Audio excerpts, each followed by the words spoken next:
Bwana Yesu asifiwe. Bwana Yesu asifiwe sana. Ni wakati mwingine tena wakaendelea na kipindi chetu kujua kwa nini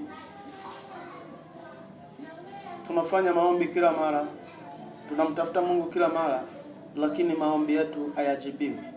Kwa hiyo tutafute mbinu nyingine ambazo shetani anatumia kufunga maombi ya watu wa Mungu. Kufunga maombi ya watu wa Mungu. Bwana Yesu asifiwe sana.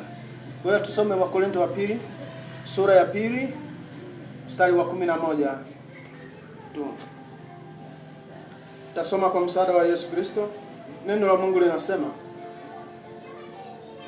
Wakorintho wa pili, sura ya pili, mstari wa 11, anasema, shetani asija akapata kutushinda, kwa maana hatukosi kuzijua fikira zake. Shetani asija akapata kutushinda, kwa maana hatukosi kuzijua fikira zake.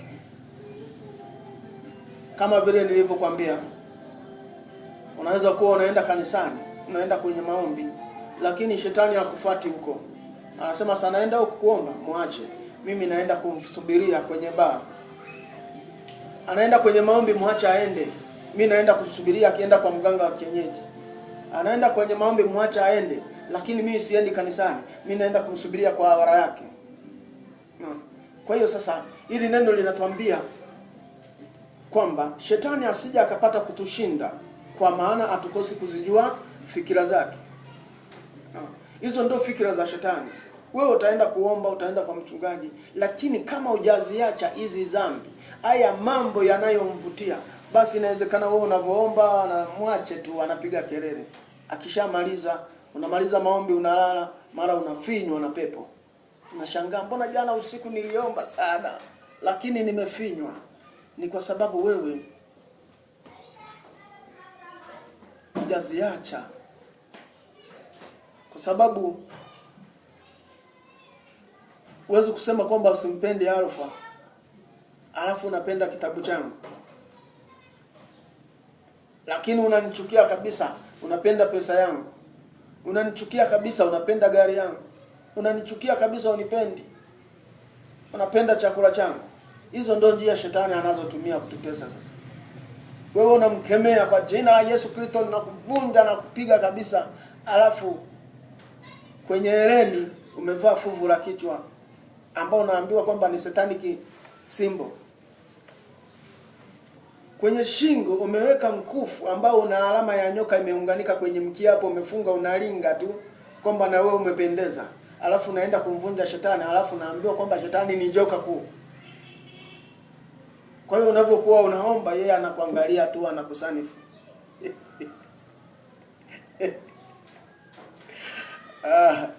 Kwa hiyo hili neno ndio linatuambia kwamba shetani asija akapata kutushinda, kwa maana hatukosi kuzijua fikra zake. Hizo ni fikra za shetani. Wewe unavyokuwa kwenye maombi, hata unakesha, hata ufunga, hata ufanyeje, shetani ataendelea kukufinya tu, kwa sababu wewe uko unamfyeka, lakini vitu vyake umechukua. Nguo zenye machata machafu ya kishetani wewe ndio unazopendelea kununua na kuvaa. Alafu ukitoka hapo unaenda kwenye maombi kuomba, yeye akufuati huko. Ndio maana hii kwa Kiingereza hili neno ukilitafuta kwa Kiingereza utakuta wameandika devices. Shetani asija akapata kutushinda, kwa maana hatukosi fikira zake. Kwa Kiingereza wamesema devil device, satanic devices. Yaani tuepuke vile vitu vya shetani.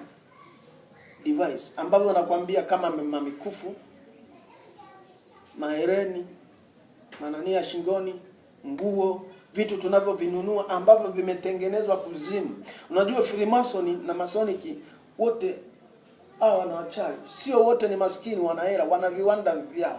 Kuna vitu wanavyotengeneza kwa ajili ya kuvisupply ili kutumia njia ya kupata watu wake. Kwa hiyo kama umenunua kitu ambacho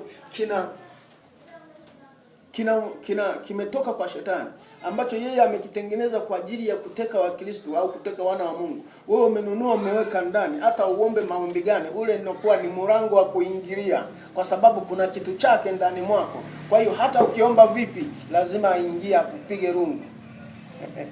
Bwana Yesu asifiwe. Hizo mimi nakuelekeza, au kama unazijua ninakukumbusha jinsi ya kumshinda shetani. Kwa hiyo hivyo vitu uweze kumshinda shetani ukiwa yeye unamfyeka, unamchoma moto, lakini wewe unapenda vitu vyake. Na vitu vyake vingi ndio umenunua. Bwana Yesu asifiwe. Kuna wanawake wengi naona wana mikoba midogo ya mikononi ya kushikilia, lakini ukiangalia mkoba unaona wote ni magamba ya nyoka, halafu umetengeneza mpaka kikochi cha nyoka kimekuja hivi, mikono yote ya kubebea ni vichwa vya nyoka vimeshuka hivi. Yaani mwanamke anaona ni fashion, anabeba anaenda. Lakini hiyo itakutumia kukutesa, utaenda kwenye maombi, utarudi, utafanya vipi, lakini bado shetani anakufinya.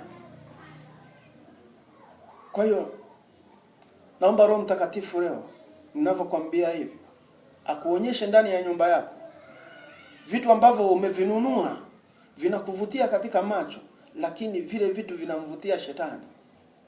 Vile vitu vimetengenezwa kuzimu, na vile vitu ndio milango ya shetani kuweza kukutesa. Ndio milango inayozuia maombi yako unayoomba kila siku. Kwa sababu wale waga wanabishana. Malaika wa Mungu wanakuja, huyu alikuwa anaomba leo, na malaika wale wa shetani wanakuja, wanaanza kubishana pale. Huyu alikuwa anaomba ni wangu. Huyu ni wako wapi? Uone hii saa aliyonunua.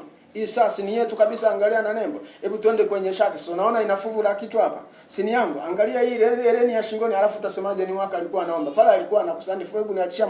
Kwa hiyo wanagombana, unakuta kila mtu anatumia evidence yake. Mfano na udhibitisho. Naona. Lakini unakuta wa shetani anashinda. Basi akishinda wa Mungu anaondoka. Anasema Bwana jamaa yule. Ndio kama wengi unaona wengi wanasali kila siku, wanakuwa ni viongozi kanisani, na wengine ndio wanatuhukumu saa nyingine sisi. Lakini ukija kuzijua njia zake wanasema huyo ni mchawi mkubwa. Bwana Yesu asifiwe. Bwana Yesu asifiwe. Kwa hiyo kama unataka maombi yako yajibiwe, maana unavoomba maombi ukafunga ukajiona umeenda sawa sana Mungu, alafu majibu yale usiyapate, inatakiwa ukao uangalie. Maana Mungu amesema unapoomba hakikisha yote unayoyaomba yamekuwa yako na umeyapokea. Sio kupokea kwa kutamka kwa imani, vinapokelewa kweli. Milango inafunguka kweli. Hela inapatikana kweli. Biashara itafanyika kweli. Kwa hiyo isipokuwa hivyo inabidi wewe uanze kujichunguza. Ndio kawaulize watumishi wa Mungu, nyewe mnasema Mungu Yesu ni hivi na hivi, mbona mimi nimefanya hivi sifanikiwa? Sasa hapo ndo tunaanza kukuchunguza katika vitu vyako ulivyotumia, unavyovitumia. Kuna mapicha mengi ambayo tunanunua, tunayaona ni Bikira Maria au ni picha ya Yesu, lakini huwezi kujua yametengenezwa wapi. Kwa sababu zile ni picha, sio Yesu mwenyewe, inakuwa ni mfano wa Yesu. Kama wameweka li picha la shetani likuu ambalo lichawi likuu, si ni lizungu, ni chawi likuu ambalo lizungu ameliweka hapo, amelivika na nio likawekwa pale. Bwana Yesu asifiwe. Alafu wewe ukanunua ukasema ni Yesu. Kwa hiyo wakiwa wanakuja wanapita kama wanaingia kwao. Ile ni njia. Ngoja nikwambie kitu kimoja. Niliingia kwa mganga mmoja wa kienyeji. Nikakuta ana picha ya Yesu kabisa, zile tunazoziona zina miiba ya msalabani ameweka ukutani. Baadaye nikamuuliza yule jamaa, inakuwaje wewe ni mganga wa kienyeji alafu umeweka hii picha ambayo tunamjua ni Yesu tunamwabudu, anaogopwa na wachawi? Akasema kumbuka pale msalabani walikuwepo watu watatu, Yesu katikati. Hao wengine upande wa huku na upande wa huku wale walikuwa ni wezi. Kwa hiyo msalaba huu mmoja wapo nilionao ni wa yule mwizi, sio wa Yesu. Bwana Yesu asifiwe.